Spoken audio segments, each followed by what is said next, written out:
இந்தியாவில் இருந்து இறக்குமதி செய்யப்படும் பொருட்களுக்கு 25% வரி என்று அமெரிக்க அதிபர் டொனால்ட் ட்ரம்ப் அறிவித்திருக்கிறார். அதனுடன் இந்திய இறக்குமதி பொருட்களுக்கு அபராதம் விதிக்கப் போவதாகவும் எச்சரிக்கை விடுத்திருக்கிறார். இந்த எச்சரிக்கைக்கான காரணம் ரஷ்யாவில் இருந்து இந்தியா எண்ணெய் வாங்குவதே.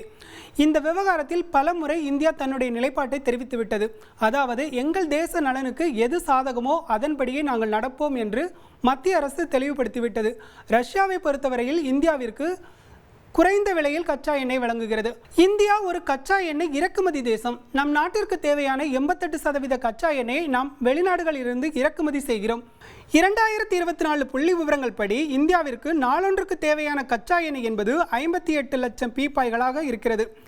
பெருமளவு இறக்குமதியே செய்யப்படுகிறது. இதில் முக்கியமாக நம்ம கவனிக்கணும்னா 40 நாடுகளில் இருந்து இந்தியா கச்சா எண்ணெயை இறக்குமதி செய்கிறது. இந்தியா தனக்கு தேவையான கச்சா எண்ணெயை 40 நாடுகளிடமிருந்து இறக்குமதி செய்கிறது. இதில் பெரும்பங்கு வகிப்பது ரஷ்யாவாகும். ரஷ்யாவிடமிருந்து நாம் 33% கச்சா எண்ணெயை இறக்குமதி செய்கிறோம். ரஷ்யாவிடம் இருந்து 2022ஆம் ஆண்டுக்கு பிறகு நாம் கச்சா எண்ணெய் வாங்குவது அதிகரித்திருக்கிறது. அதாவது 2022ஆம் ஆண்டு நாம் ரஷ்யாவிடம் இறக்குமதி செய்த கச்சா எண்ணெய் அளவு 0.2% ஆகும். ஆனால் இது 33% உயர்ந்திருக்கிறது. இதற்கு காரணம் ரஷ்யா தொடுத்த போர், அதாவது உக்ரைன் மீது ரஷ்யா தொடுத்த போர்.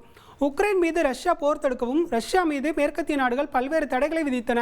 ரஷ்யா மீது பொருளாதார தடைகளை விதித்த மேற்கத்திய நாடுகள் ரஷ்யா என்ன விலையில் கச்சா எண்ணெயை விற்கலாம் என்ற நிபந்தனையும் விதித்தன. அதாவது ரஷ்யாவிற்கும் கச்சா எண்ணெய் என்பது பீப்பாய் $60 அதிகமாக செல்லக்கூடாது என்ற நிபந்தனையை மேற்கத்திய நாடுகள் விதித்தன. இதை விடவும் குறைந்த விலையில் இந்தியாவிற்கு கச்சா எண்ணெய் சப்ளை செய்ய முன்வந்தது ரஷ்யா. அதன்படியே ரஷ்யாவிடமிருந்து அதிகமான கச்சா எண்ணெய் வாங்க தொடங்கியது மத்திய அரசு. கடந்த மாதம் நாளொன்று கணக்குப்படி ரஷ்யாவிடமிருந்து நாம் வாங்கியது 15,29,000 பீப்பாய் கச்சா எண்ணெய். இதற்கு அடுத்தபடியாக ஈராக்கிடமிருந்து நாம் வாங்கியது 9,15,000 பீப்பாய்கள்.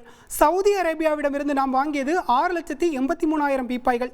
இதற்கு அடுத்தபடியாக எமிரேட்ஸ் இடம் பிடிக்கிறது. இதற்கு அடுத்தபடியாக நாம் அமெரிக்காவிடமிருந்து வாங்கியது 3,72,000 பீப்பாய்களாகும். இதே காலகட்டத்தில் நாம் ரஷ்யாவிடமிருந்து கச்சா எண்ணெய் வாங்குவது குறைந்தும் அமெரிக்காவிடமிருந்து கச்சா எண்ணெய் வாங்குவது அதிகரித்திருப்பதையும் நாம் காண முடிகிறது. அதாவது அமெரிக்க அதிபர் டொனால்ட் ட்ரம்ப் வரி என்று எச்சரிக்கவும் ரஷ்யாவிடமிருந்து நாம் கச்சா எண்ணெய் வாங்குவது குறைந்திருக்கிறது. அதாவது கடந்த ஜூலையில் நாம் ரஷ்யாவிடமிருந்து வாங்கிய கச்சா எண்ணெய் 15,29,000 பீப்பாய்கள். இதுவே ஜூன் மாதம் 21,04,000 இருந்தது. அமெரிக்காவிடமிருந்து கச்சா எண்ணெய் வாங்குவது ஜூலையில் 3,72,000 இருந்தது. ஜூன் மாதம் 3,30,000 இருந்தது.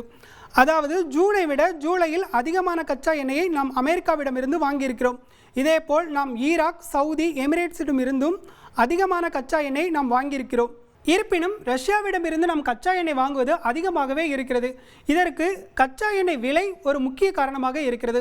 சர்வதேச சந்தையில் இருக்கும் விலையை விட ரஷ்யா குறைந்த விலையிலேயே நமக்கு கச்சா எண்ணெயை சப்ளை செய்கிறது. ரஷ்யாவிடமிருந்து நாம் கச்சா எண்ணெய் வாங்குவதற்கு முக்கியமான காரணமாக இருப்பது விலை. அதாவது சர்வதேச சந்தையில் பீப்பாய் ஒன்று 5,871 ரூபாய்க்கு விற்பனை செய்யப்பட்டால் ரஷ்யா நமக்கு பீப்பாய் கச்சா எண்ணெயை 5,232 ரூபாய்க்கு தர வேண்டும். அதாவது அமெரிக்கா அனுமதித்த விலைப்படி ரஷ்யா பீப்பாய் கச்சா எண்ணெயை $60 குறைவாகவே விற்க வேண்டும் என்று அமெரிக்கா மற்றும் மேற்கத்திய நாடுகள் நிபந்தனை விதித்துள்ளன. அதை விடவும் குறைவாக, அதாவது தள்ளுபடி விலையில் நமக்கு கச்சா எண்ணெயை சப்ளை செய்கிறது ரஷ்யா. பெருமளவு கச்சா எண்ணெய் தேவையை இறக்குமதி மூலமாக பூர்த்தி செய்யும் இந்தியா ரஷ்யாவிடமிருந்து தொடர்ச்சியாக அதிகமான கச்சா எண்ணெய் வாங்கியதால் பெருமளவு லாபமும் சம்பாதித்திருக்கிறது. அதனுடைய புள்ளி விவரங்களையும் நாம் பார்ப்போம். உக்ரைன் போருக்கு பிறகு ரஷ்யாவிடமிருந்து கச்சா எண்ணெயை இந்தியா வாங்குவது அதிகரித்துவிட்டது. இந்தியா பெருமளவு கச்சா எண்ணெயை ரஷ்யாவிடமிருந்து வாங்கும் வேளையில் ரஷ்யாவிடமிருந்து கச்சா எண்ணெய் வாங்குவதை இந்தியா நிறுத்த வேண்டும் என்று அமெரிக்கா மற்றும் மேற்கத்திய நாடுகள் வலியுறுத்துவதை நாம் பார்க்கிறோம். கடந்த ஜூலை மாத நிலவரப்படி இந்தியா நாளொன்றுக்கு ரஷ்யாவிடமிருந்து 15,29,000 பீப்பாய் கச்சா எண்ணெயை வாங்கியிருக்கிறது. இதற்கு 436 ரூபாய், அதாவது பீப்பாய்க்கு 436 ரூபாயை தள்ளுபடி விலையில் ரஷ்யா கொடுத்திருப்பதாக கூறப்படுகிறது. இந்த விலை அடிப்படையில் பார்க்கையில் நாம் ரஷ்யாவிடமிருந்து கச்சா எண்ணெய் வாங்குவதை நிறுத்தினால் ஆண்டுக்கு 95,000 கோடிக்கு மேல் இழப்பு ஏற்படும் என்று எச்சரிக்கிறார்கள் வல்லுநர்கள். அதே வேளையில் சர்வதேச சந்தையிலும் கச்சா எண்ணெய் விலை உயரும். அதாவது உடனடியாக பீப்பாய்க்கு 870 ரூபாய் வரையில் உயரலாம் என்று கணிக்கிறார்கள் துறை சார்ந்த வல்லுநர்கள். அமெரிக்கா நிபந்தனை காரணமாக இந்தியா ரஷ்யாவிடமிருந்து கச்சா எண்ணெய் கொள்முதலை நிறுத்திவிட்டு மத்திய கிழக்கு நாடுகளிடமிருந்து இறக்குமதி செய்தால் விலை நிச்சயமாக உயரும். அதாவது சர்வதேச சந்தையில் டிமாண்ட், அதாவது தேவை அதிகரிக்கும். இதன் தொடர்ச்சியாக விலையும் அதிகரிக்கும். ஏற்கனவே இது குறித்து மத்திய அமைச்சர் ஹர்தீப் சிங் பூரி எச்சரிக்கை விடுத்திருக்கிறார். அதாவது இந்தியா ரஷ்யாவிடமிருந்து கச்சா எண்ணெய் வாங்குவதை நிறுத்தினால் சர்வதேச சந்தையில் கச்சா எண்ணெய் விலை பீப்பாய் 12,000க்கும் அதிகரிக்கும் என்று எச்சரித்திருக்கிறார். ரஷ்யாவிடமிருந்து இந்தியா கச்சா எண்ணெய் கொள்முதலை நிறுத்திக் கொள்ள வேண்டும் என்ற எச்சரிக்கை தொடர்ந்து இருந்து கொண்டே தான் இருக்கிறது. அதாவது உக்ரைனில் ரஷ்யா போரை நிறுத்த வேண்டும் என்று அமெரிக்க அதிபர் டொனால்ட் ட்ரம்ப் தொடர்ந்து வலியுறுத்தி வருகிறார். இதற்கான நடவடிக்கையும் எடுத்து வருகிறார். வருகிற 8ஆம் தேதி வரையில் ரஷ்யாவிற்கு காலக்கெடு கொடுத்திருக்கிறார். அதே வேளையில் ரஷ்யாவை பொருளாதார ரீதியாக பலவீனப்படுத்தும் நடவடிக்கையும் அமெரிக்க அதிபர் டொனால்ட் ட்ரம்ப் மேற்கொள்கிறார். அதாவது ரஷ்யாவுடன் வர்த்தகம் மேற்கொள்ளும் நாடுகளுக்கு அதிகமாக வரிகளை விதிக்கப் போவதாக எச்சரிக்கை விடுக்கிறார் ட்ரம்ப். அதன் விளைவாகவே இந்தியாவுக்கு அபராதம் என்று எச்சரிக்கிறார். இந்தியா ரஷ்யாவிடமிருந்து கச்சா எண்ணெய் வாங்குவதை நிறுத்திக் கொள்ள வேண்டும் என்று அமெரிக்காவும் அதன் நட்பு நாடுகளும் தொடர்ச்சியாக வலியுறுத்தி வருகின்றன. ஆனால் இந்த விவகாரத்தில் மத்திய அரசு பல முறை தன்னுடைய நிலைப்பாட்டை தெளிவுபடுத்திவிட்டது.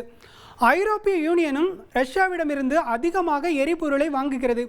இப்போது கூட ரஷ்யாவிடமிருந்து எரிபொருள் வாங்குவது, அதாவது ஐரோப்பிய யூனியன் எரிபொருள் வாங்குவது 37% வரையில் உயர்ந்திருக்கிறது. இதனை பல முறை சுட்டிக்காட்டி மத்திய அரசும் பதிலடி கொடுத்து வருகிறது. அமெரிக்க அதிபர் டொனால்ட் ட்ரம்ப் 25% வரி என்றதும் இந்தியா ரஷ்யாவிடமிருந்து கச்சா எண்ணெய் வாங்குவதை நிறுத்தி கொண்டதாக தகவல் வெளியானது. இதனை வரவேற்பதாக தெரிவித்த அமெரிக்க அதிபர் டொனால்ட் ட்ரம்ப் மிகவும் நல்லது என்று குறிப்பிட்டார். ஆனால் இது உண்மையா என்று கேட்டால் இல்லை என்றே தகவல் வெளியாகிறது. ரஷ்யாவிடமிருந்து கச்சா எண்ணெய் வாங்கும் விவகாரத்தில் மத்திய அரசு உறுதியான நிலைப்பாட்டில் இருப்பதாகவே தெரிவிக்கப்படுகிறது. அதாவது ரஷ்யாவிடமிருந்து கச்சா எண்ணெய் வாங்குவதை இந்தியா இன்னும் நிறுத்தவில்லை என்றே தகவல்கள் வெளியாகியிருக்கிறது. ரஷ்யாவிடமிருந்து LNG எரிவாயு வாங்கும் நாடுகளையும் நாம் பார்ப்போம்.